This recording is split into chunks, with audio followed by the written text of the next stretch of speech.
حدیث مبارک کې راځي اخیری حدیث وام پس کوم وي میدان محشر به الله تبارک وتعالى به حساب کتاب شروع کوي نو چې کله الله حساب کتاب شروع کوي نو الله تبارک وتعالى به آدم علیه السلام ته فرمایي اے آدم راشه د میزان د تلې سره ودرېږه او د خپل بچو حساب کتاب ته ګوره چې زه خو سره ګورې ظلم نه کوم ته ودرېږه حدیث مبارک کې راځي وي آدم علیه السلام به ډېر لوړ قد په تمام انسانانو کې به اوچت قد د چایي او په بدن به شنه جوړه پرته وي شنه جوړه او د میزان د تلې سره به ولاړي د خپل بچو اعمالو ته به ګوري ناڅاپي به نظر شي چې فرشتو یو انسان په دیکو اغستې او جهنم ته لیږي فرشتو په دیکو اغستې د جهنم ته راکاږي آدم علیه السلام چې وګوري نو وبپېژني چې دا امتي د محمد دی صلی الله علیه وسلم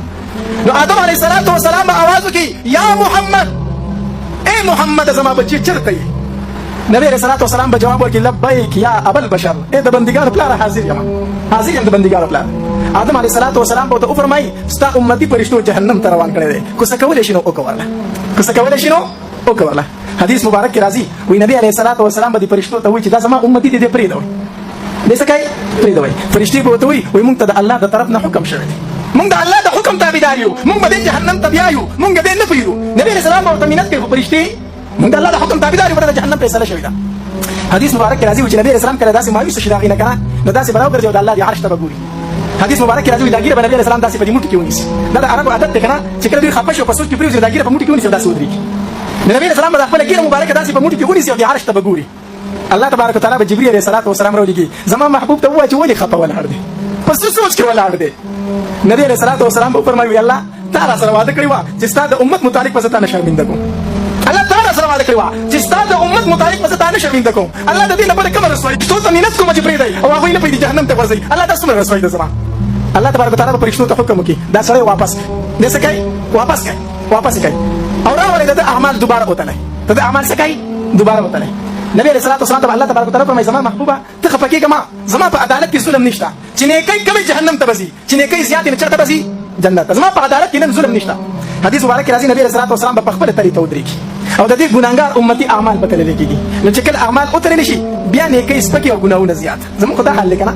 زموږ د امتیانو خو دا حال دی چې اعمال وتللی شي بیا نیکۍ کوي او ګناهونه به څه شي زیات به شي نو دا امتي به ډېر زیات خفه شي حدیث مبارک کې راځي لفظ د انمیلې راغلی د څه شي انمیله د ګوتې په بند موافق په نبي اسلام داسې یو کاغذ راوالي او غلی به د خپل امتي د نیکو چابړي ته اولي او چې د نیکو چابړي ته ویش کنه نو د نیکو چابړي به دروند شي او د ګناهونو چابړي به څه شي سپک شي د الله د طرف نه به اعلان وشي چې پلانکې د پلانکي زوی کامیاب شو په داسې کامیابۍ سره چې د نن نه بعد به ناکامه نه شي او الله به فرشتو ته وفرمایي بوځئ فرشتو الله چېرته بوځو جنت ته بوځئ که نه تاسو نه ګورئ چې نیکۍ درنې شي او ګناهونه سپک شي نو دی به جنت ته فرشتې روان کړي نو چې کله دی جنت ته روان کړي نو دی به د فرشتو ته ووایي وایي ما له لږ مهلت نه راکوئ زه یوه پوښتنه کومه ما له لږ همته کې مهلت راکئ ما ته لږ ټایم راکئ فرشتې به ورته وایي زه تا ته مهلت دی نو دی به راوګرځي دی به وایي نبي علیه السلام باندې چې څنګه نظر پرېوځي که نه نو دی به وایي ما احسن خلقک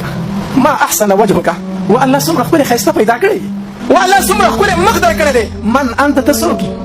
الله د خپل پیغمبر لا پېژندلی نه دی نبي علیه السلام په میدان محشر کې د هغې امتي دپاره په منډو تړلو دی فرشتو ته منت کوونکی دی هغه امتي چې لا ده پېژندلی هم نه دی نو دی به ورته وایي من انت څومره ښایسته نوراني چهره دې ده څومره ښکلې یې من انت ته هېڅوک دا راته ووایه چې زما دپاره دومره غمجن یې نبي علیه السلام به ورته وفرمایي تا زه نه یم پېژندلی انا نبیک زه خو ستا نبي یم زه خو ستا پیغمبر یم دی به ورته ووایي بېادبي دې معافي خو دا راته ووایه چې د ګوتې په بند باندې دا څوک چې تا زما د نیکو چابړي ته واچو زما نیکۍ درنې شو ګناهونه مې څه شو نو نبی علیه السلام ورته وفرمایي هي صلاتک التي تصلي علی دا هغه درود کوم چې تا په دنیا کې په ما باندې ویلي وو دا هغه درود چې کوم په دنیا کې تا په ما باندې ویلي وو دکه دې ما سره پراته وو ستا نیکۍ سپکې شوې ګناهونه دې درانه شو خو چې دا درود ما د نیکو چابړي ته واچول نو نیکۍ دې درنې شو ګناهونه دې څه شو ټول وایي صلی الله وروڼو د دې کانفرنس نوم دی سیرت ساقي کوثر کانفرنس الله د هغې هستۍ په یاد کې چې د چا د لاس منتظر یو چې موږ ته به د حوض کوثر نه جامونه راکړي الله دې موږ ته نصیب کړي ټولو ته وروڼو د دغې پیغمبر زړه به نه دوکاوه زه نن امتي ته وایم هغه پیغمبر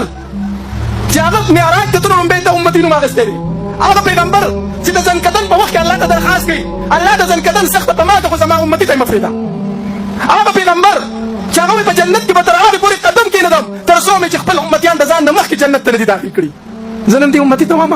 هم د دغې پیغمبر دا سنت په مخ مبارک باندې پرېږده دې ویره زه به پکې مشوره وکړم یا کله کله وایي ما له دې الله توفیق راکړي زه دې امتي ته وایم وامسود مه کوه زما پیغمبر پې خفه کېږي زه دې امتي ته وایم چغلي مکه زما پیغمبر په خپکیږي الله د دې په دې باندې سمې ناراضي د دې په دې باندې سمې ناراضي الله